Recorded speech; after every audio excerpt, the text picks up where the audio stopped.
Verán en el libro, con esto cierro, los murales de la Secretaría de Educación Pública y verán en ellos todas las expresiones, digamos, de la educación rural e indígena, pero también de la urbana, de la necesidad de las personas adultas de estudiar, y en eso Ana Laura Gallardo Gutiérrez va a mostrarnos aquí precisamente toda una perspectiva central. Abrazo al compañero entrañable, a Felipe Ávila, director general del Instituto Nacional de Estudios Históricos de las Revoluciones de México. Sí, y con ello les digo, compañeras y compañeros, que otro mundo es posible gracias a la educación. Muchas gracias. Muchas gracias por sus palabras, subsecretario. Pedimos al director general del Instituto Nacional de Estudios Históricos de las Revoluciones de México, Felipe Arturo Ávila Espinosa, nos brinde su mensaje.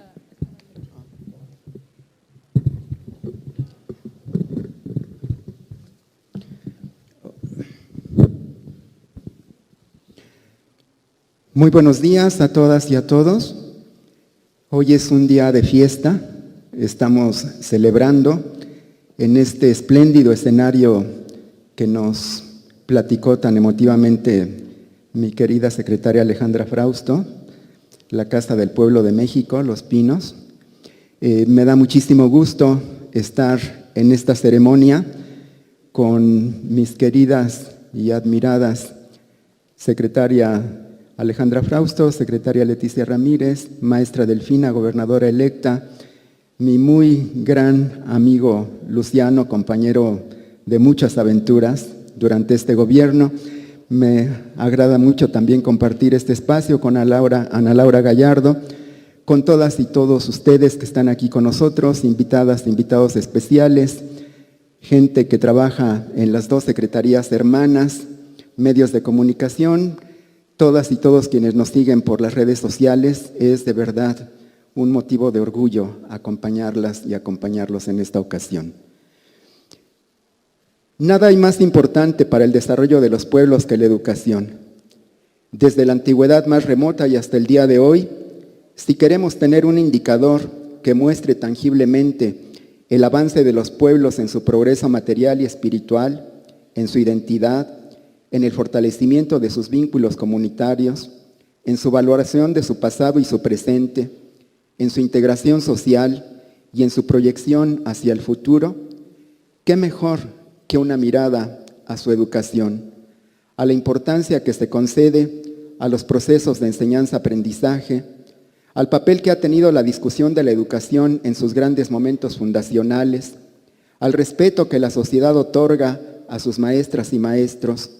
al valor que las familias le dan a que sus hijas e hijos se formen con valores que fortalezcan a su comunidad y, desde luego, al papel que tiene el Estado para organizar y garantizar que la educación llegue a todas y a todos. Desde esta perspectiva, no seríamos la nación que somos si las generaciones de mujeres y hombres que la forjaron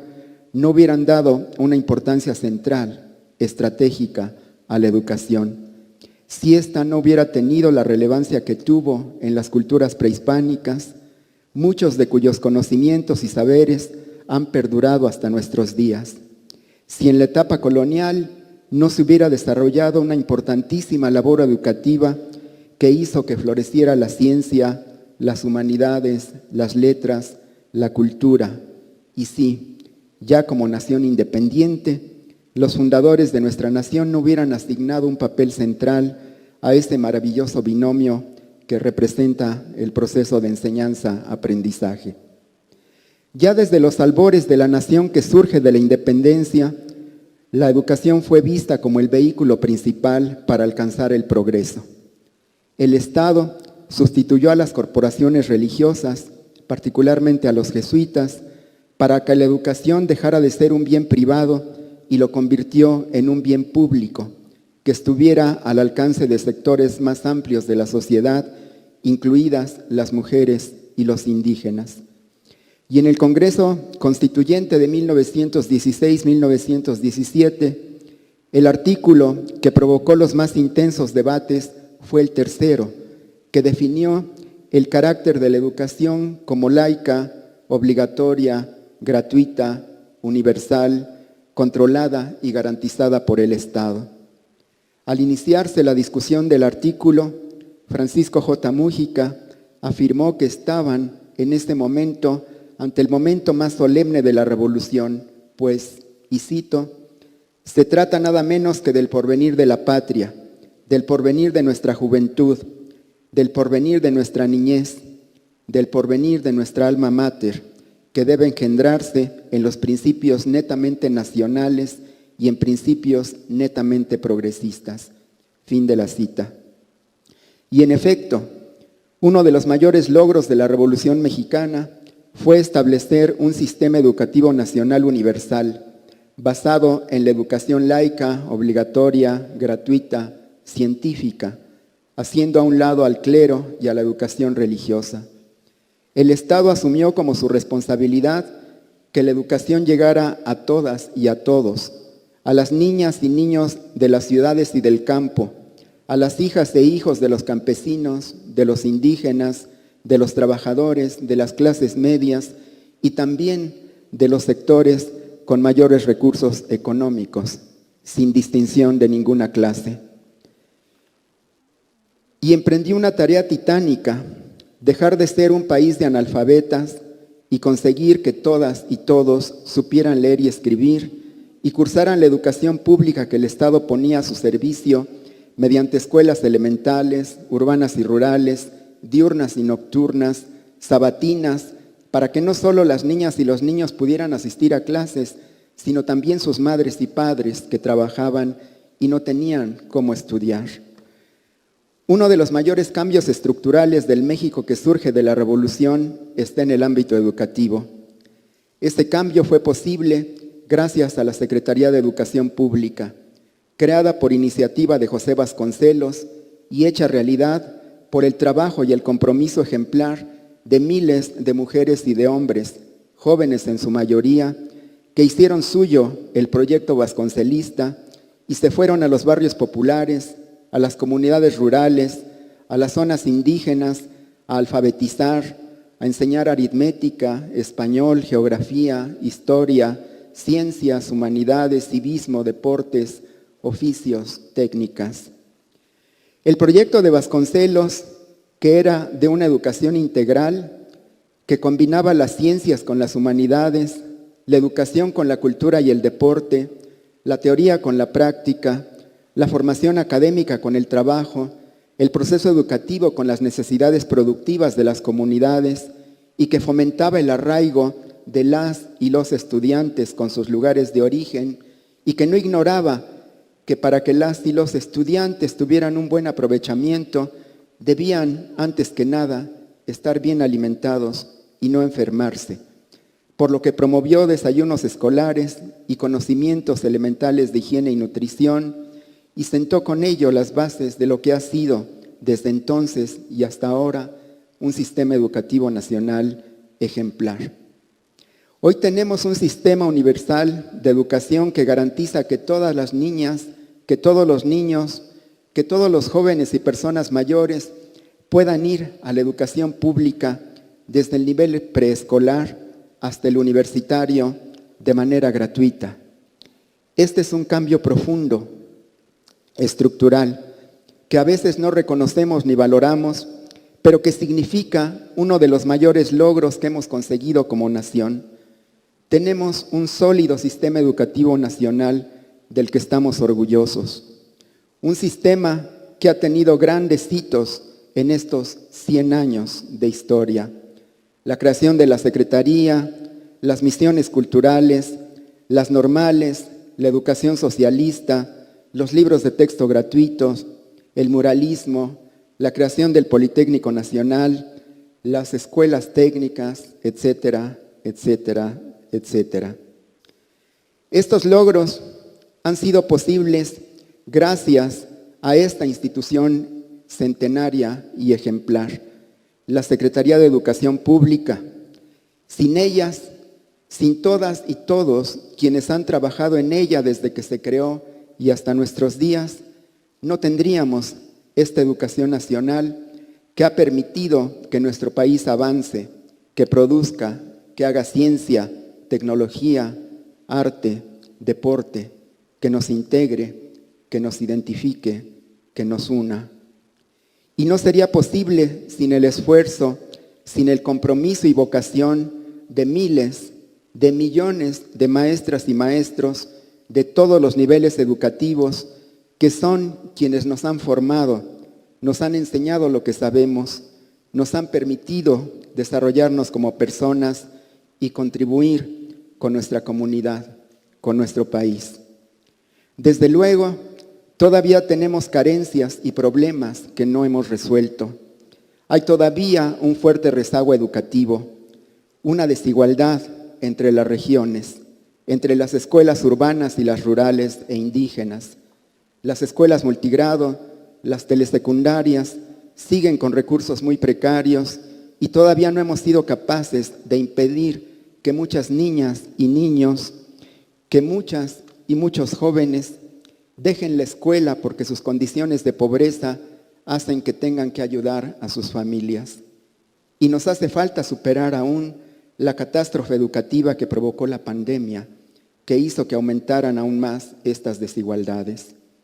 Pero estoy seguro de que seremos capaces de superar estos obstáculos como hemos resuelto muchos otros durante estos 100 años. Esta es una gran celebración.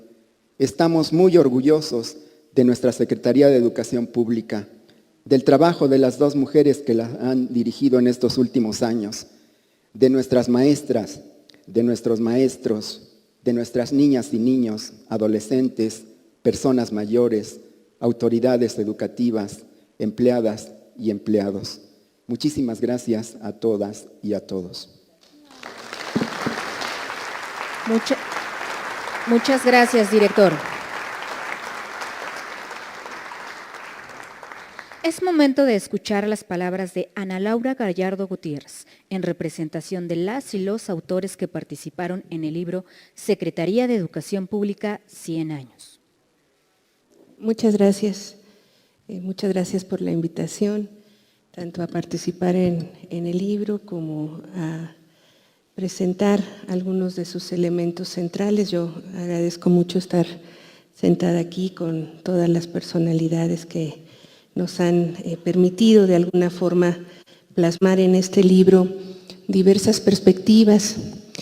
posturas distintas y muchas veces en tensión respecto a esta revisión de los 100 años de la Secretaría de Educación Pública, que yo creo que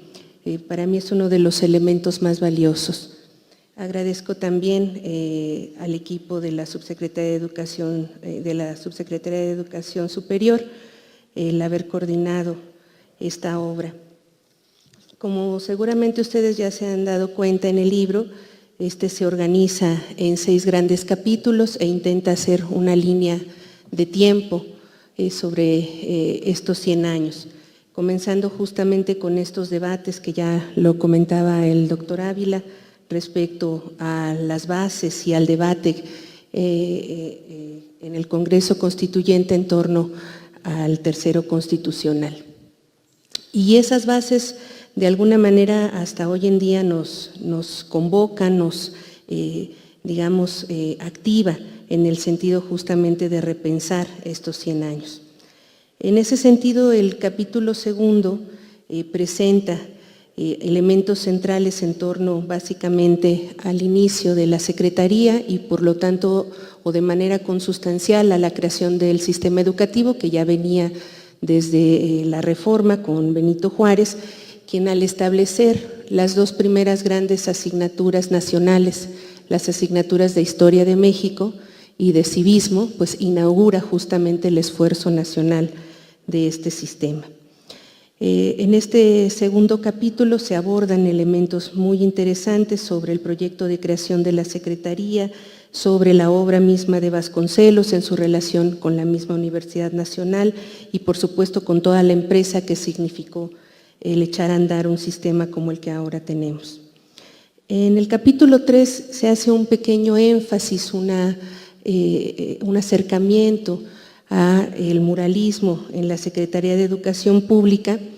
que muestra desde mi punto de vista el énfasis en el nacionalismo como base filosófica, base, diríamos ahora, ontoepistémica sobre la cual se construyó el sistema educativo nacional y que evidentemente en el muralismo alcanza su máximo esplendor en los murales en la misma Secretaría y evidentemente en otras grandes obras como el Arrediva Palacio sobre la historia de México, la misma idea de Vasconcelos sobre el destino ineluctable de la nación que era justamente el mestizaje como ideología del nacionalismo o consustancial al nacionalismo. Después en el capítulo 4 se avanza, digamos, en el tiempo con la consolidación del sistema educativo para justamente abordar tópicos respecto a la educación socialista, en el caso de Lázaro Cárdenas, y de cómo estos elementos sobre lo popular reorganizan el discurso y los sentidos. De alguna forma, en la consolidación del sistema educativo, pues empezamos justamente a ver la fuerza de las escuelas normales rurales y por supuesto también de múltiples actores que justamente están en la base de esa construcción del sistema educativo nacional, pero que fueron planteados como la diferencia. Es decir, las mujeres, las infancias, los pueblos originarios, afrodescendientes, vistos justamente como los sujetos a los que había que integrar a ese modelo nacional y evidentemente las consecuencias que eso ha tenido a la luz de estos 100 años. También otros sujetos que están considerados en el capítulo 5 al hablar de la ampliación del sistema educativo, que es este gran momento de desarrollo, de masificación del sistema, de expansión del sistema, en donde justamente se abordan tópicos referentes a la educación de adultos, de personas adultas, se analizan ya específicamente o se empiezan a analizar ciertos efectos de este nacionalismo fundante, como lo es los procesos de castellanización, las cuestiones en torno al nacimiento de los sindicatos y de cómo estos elementos van dando sentido justamente a la historia de la educación mexicana. En el capítulo 6, referido a las décadas recientes, se abordan elementos referentes, análisis puntuales en torno, por ejemplo, a la participación de las mujeres, tanto como docentes, como alumnas, y cómo están o no representadas en el sistema educativo nacional. Y también algunos otros referidos a tópicos específicos, como por ejemplo los procesos actuales en torno a la transformación de las escuelas normales, lo que implica la reorganización de la mirada sobre la construcción de sus propios planes y programas de estudio, así como la participación o la necesidad de participar en la formación docente de las maestras y los maestros desde la misma universidad, en la Escuela de Altos Estudios, hoy nuestra Facultad de Filosofía y Letras de la UNAM, y su participación en esta gran empresa que hoy justamente en el caso de la educación básica adquiere una relevancia sustancial justo por los procesos de transformación. Estos 6 apartados, 6 grandes capítulos que organizan los trabajos de la obra, pues como lo decía yo, nos permiten observar en el tiempo, pero también con distintas miradas, tanto históricas, sociológicas y pedagógicas, la historia de la educación pública en nuestro país. Son posturas que giran en torno a una conversación muy importante que desde mi punto de vista también a lo largo de los distintos capítulos podemos ir centrando o podemos ir mirando desde mi punto de vista hacia el futuro. Es decir, pensar en estos 100 años de la Secretaría de Educación Pública nos deja grandes legados. Ya lo mencionaban las personas que me antecedieron en el sentido de la universalización de la primaria, por ejemplo, la inclusión de las mujeres, la masificación, expansión y con ello la expectativa de lo que llamamos la movilidad social por medio de la educación. Pero también nos dejan estos 100 años grandes retos. Haciendo un pequeño ejercicio de esa perspectiva, me parece muy interesante reflexionar en torno a algunos tópicos. El primero es la necesidad de conservar el legado de lo público, entender la educación como un derecho. Y a partir de esa postura, de esta afirmación, repensar justamente este carácter a lo largo de 100 años y lo que va a implicar en 100 años más en las sociedades que estamos construyendo, en las sociedades que están emergiendo. Un segundo tópico, me parece a mí, tiene que ver con una discusión fundacional del sistema educativo nuestro, que es justo la tensión entre lo común, lo nacional y lo popular. Y eso instala justo una discusión sobre los sentidos de la educación. Ya se ha dicho también que la educación es inherentemente política. Y allí entonces creo yo que la disputa por los sentidos de la educación en este momento es uno de los temas más acuciantes y por tanto más necesarios de seguir discutiendo. Y esta obra contribuye a ese debate, instala justamente tensiones, instala polémicas en torno a la misma construcción de la Secretaría por los sentidos de lo que en su momento inicial implicó echar a andar un sistema educativo mexicano y por supuesto los efectos que eso ha tenido y que necesitamos seguir conservando como un legado importante para nuestro país. Por otro lado, tenemos entonces también como retos el reorganizar, el repensar justamente las bases que implicó el sistema educativo en su momento, es decir, la construcción de una identidad, de una ciudadanía nacional frente pues prácticamente a un siglo XIX convulso, lleno, digamos, de movimientos sociales, de guerras, de intervenciones, de guerras civiles, etcétera, y luego todavía la inauguración del siglo XX con una primera, con la Revolución Mexicana. Todo esto nos permite entender el sentido de esa identidad nacional, de lo que implicó forjar la ciudadanía mexicana,